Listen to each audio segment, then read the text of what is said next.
Feliz y bendecido día. Bienvenidos a su devocional A Solas con Jesús. Bendición de lo alto. Seguimos con el Salmo 1.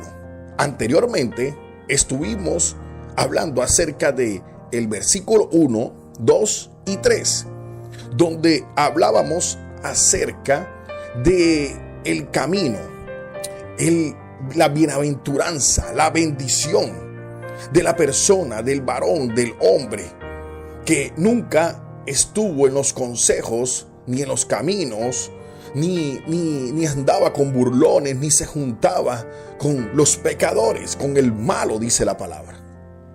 Porque decía que se aferraba a la palabra de Dios, se aferraba a la ley de Dios, se deleitaba en la palabra del Señor, y empezamos a explicar cómo era el deleite, cómo era su gusto, cómo meditaba día y noche desde que se levantaba hasta que dormía. Todo lo que hacía en su día, con su familia, en la calle, en su trabajo, siempre todo filtrándolo a la luz de la palabra de Dios para siempre intentar agradarlo. Y decía que era como un árbol plantado junto al río, que sus raíces siempre están absorbiendo agua, están absorbiendo alimento para sus hojas verdes, para dar fruto a su tiempo, y que serían siempre bendecidos. Pero hoy, en este momento, en este día, vamos con el versículo 4, donde dice que no sucede lo mismo con los malos.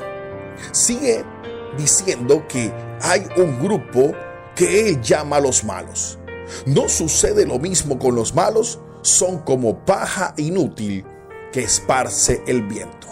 Y si vamos a la antigüedad, cuando vamos a la época bíblica, cuando tenían que limpiar el trigo, cuando empezaban a limpiar el trigo como estilo un colador y lanzaban hacia el aire el trigo, la paja, el viento se la llevaba.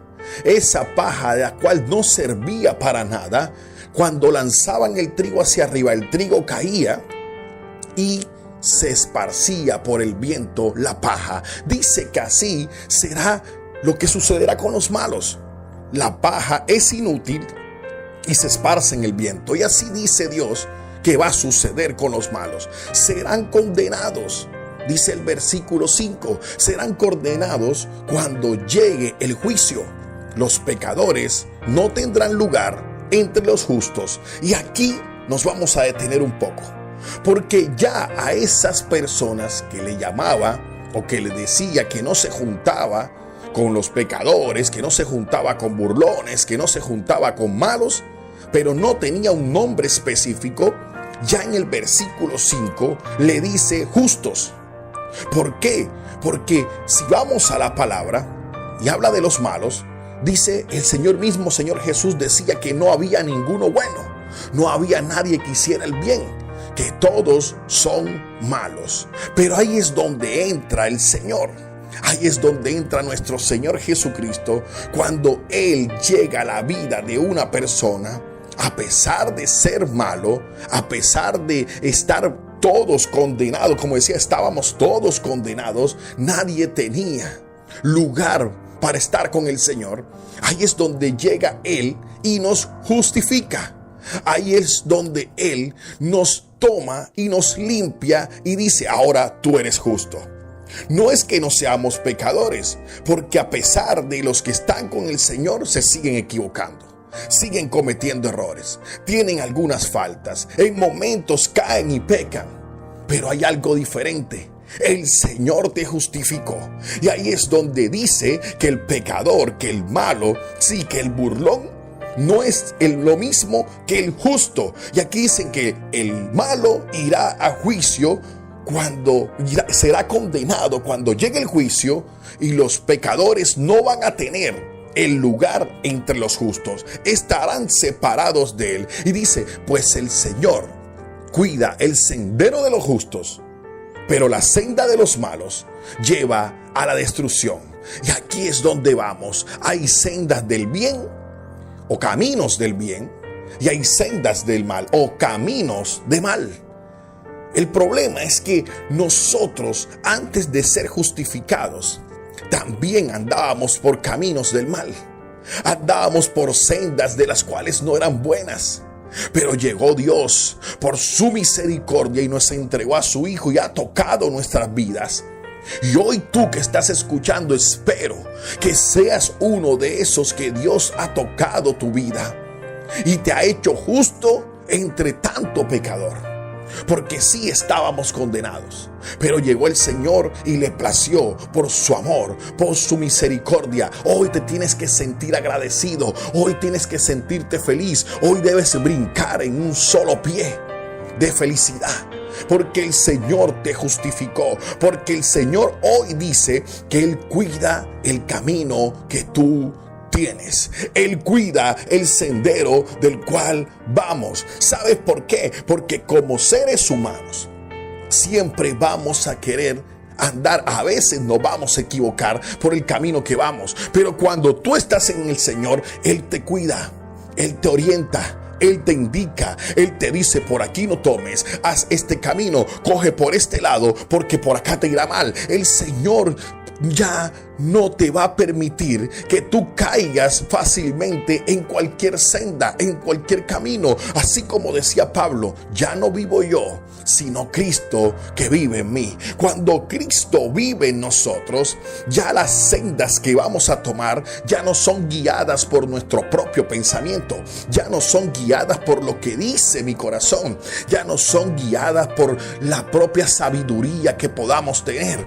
Ya empieza Dios a empezar a manejarnos. La mente no las controla, el corazón también, los sentimientos, y también nos da algo de intuición, porque llega a nuestra mente cosas de las cuales te dicen: esto es malo y esto es bueno. Las sendas del Señor, los caminos que el Señor quiere para ti, son caminos de cuidado, son caminos de amor, son caminos de paz, son caminos de prosperidad, son caminos de dar frutos a su tiempo, son caminos de bienestar, porque Dios siempre quiere el bien para sus hijos, para los justos, para los que Él cuida todo el tiempo. Pero dice que la senda de los malos lleva a destrucción. No es que el mismo Dios se complazca en destruirlos. El problema es que el pecador, el problema es que el injusto, el problema es que el malo o el burlón, como dice la palabra, estas sendas que toman siempre son para destrucción. Esos caminos que toman son para acabar con su vida, para terminar en el lugar donde dice que no va el justo. Sabemos que llegará un juicio, sabemos que muchos nos tendremos que ir con el Señor, pero sabemos también que hay muchos que no, su vida no está regida por Dios, su vida no está guiada por el Señor, su vida no hay nadie que la controle, sino la controla sus mismos pensamientos, sus mismos deseos, sus mismas pasiones. Por eso hoy, mi querido amigo, hay sendas del bien y hay sendas del mal, hay caminos de destrucción y hay caminos de bienestar. Tú hoy, espero en el Señor que estés caminando en los caminos del bien, en las sendas del bien, donde el Señor quiere lo mejor para ti, porque habrá muchos que le vendrá la destrucción, habrá muchos de los cuales tendrán una condenación, y hoy Dios quiere decirte a ti: el Señor cuida de tu camino, pero habrá muchos que les va a llegar la destrucción, no porque Dios tenga que destruirlos. El malo se destruye solo. Por eso, Señor, te damos gracias. Gracias, Padre, por tu amor, por tu misericordia y tu bondad. En el nombre poderoso de Jesús, Señor, te damos gracias por cuidar nuestro camino. Te damos gracias por lo que haces en nuestras vidas. Gracias, Señor, y te lo agradecemos en el nombre poderoso de Jesús. Amén y amén. Bueno, mis queridos amigos y hermanos, se despide usted su hermano Jairo Consuegra, pastor de la Iglesia Dios de la Profecía. Saludos para todos, y ya sabes, si deseas un mensaje personalizado o donar a este ministerio, comunícate con nosotros en el enlace que está debajo. Y ya sabes, bendiciones de lo alto. Bye bye.